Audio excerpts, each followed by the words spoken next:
dasar perpajakan. Sekarang aku mau bahas tentang sistem pajak dan tarif pajak. Sebelum itu, jangan lupa like, komen, terus subscribe ya. Prinsip pemungutan pajak. Menurut Adam Smith, terdapat 4 prinsip. Yang pertama itu equality, merupakan tekanan pajak di antara subjek pajak masing-masing harus seimbang dengan kemampuannya. Jadi harus seimbang dengan kemampuan si subjek pajak tersebut.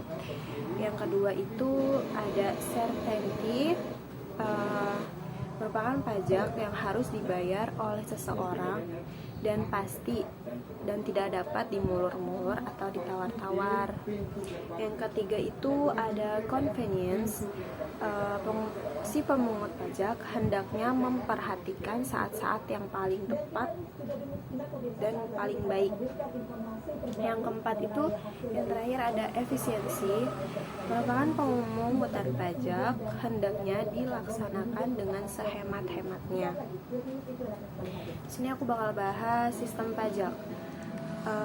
Sistem pajak itu ada yang pertama self assessment system, merupakan sesuatu sistem perpajakan yang memberikan kepercayaan kepada si wajib pajak untuk mendaftar, membayar, menghitung, melaporkan, dan juga menetapkan.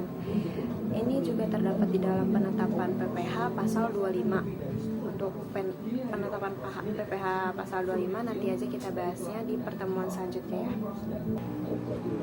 Yang kedua itu ada official assessment system. Sistem perpajakan ini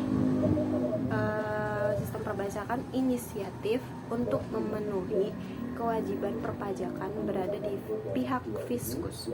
Fiskus sendiri itu adalah orang yang mencari wajib pajak yang akan memberikan NPWP sampai menetapkan jumlah pajaknya. Terdapat juga di dalam PPh pengenaan pasal 4 ayat 2.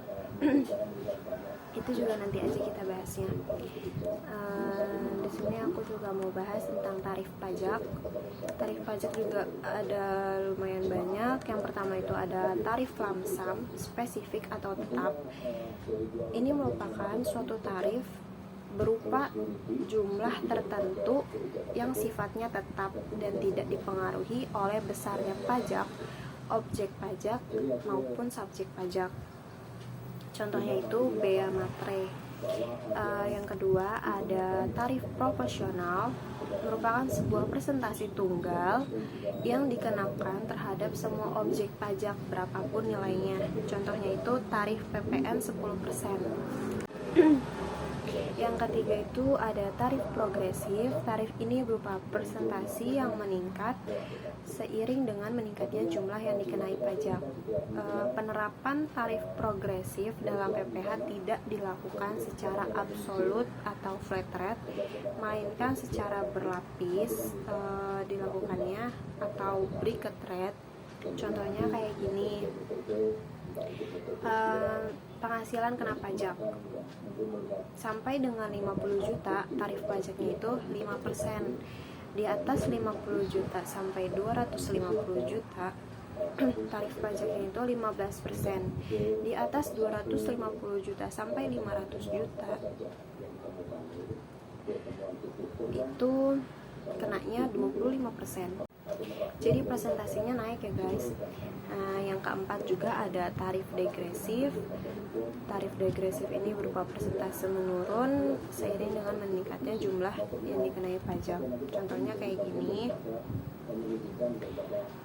Yang kelima itu ada tarif ad valorem. Ini merupakan tarif dengan presentasi tertentu yang dikenakan atau ditetapkan pada harga atau nilai suatu barang. Contohnya itu kayak gini. PT XYZ mengimpor barang dengan jenis A sebanyak 1.500 unit dengan harga per unit 100.000. Jika tarif bea masuk atas impor barang tersebut 20%, maka besarnya bea masuk yang harus dibayar adalah Jadi jawabannya kayak gini, nilai barang impor 1.500 dikali dengan 100.000 sama dengan 150 juta. Tarif biaya masuk 20% dikali 150 juta, hasilnya itu 30 juta gitu. Untuk yang keenam ini ada tarif spesifik. Ini merupakan tarif jumlah tertentu atas suatu jenis barang atau satuan barang tertentu. Contohnya itu, misal ada PT PKR mengimpor barang jenisnya A sebanyak 1.500 dengan harga per unitnya itu 100.000. Jika tarif biaya masuk atas impornya itu 10.000 per unit, maka berapa besar ya biaya masuk? Jawabannya itu barang impor 150.000 unit dikali dengan bea masuk atas impor 10.000, maka hasilnya itu 15 juta gitu. Jadi barang impor dikali dengan bea masuk atas impor. Mungkin cukup sekian untuk video kali ini. Jika ada kata-kata yang salah, silakan boleh komen di bawah. Tunggu video-video selanjutnya ya dari aku.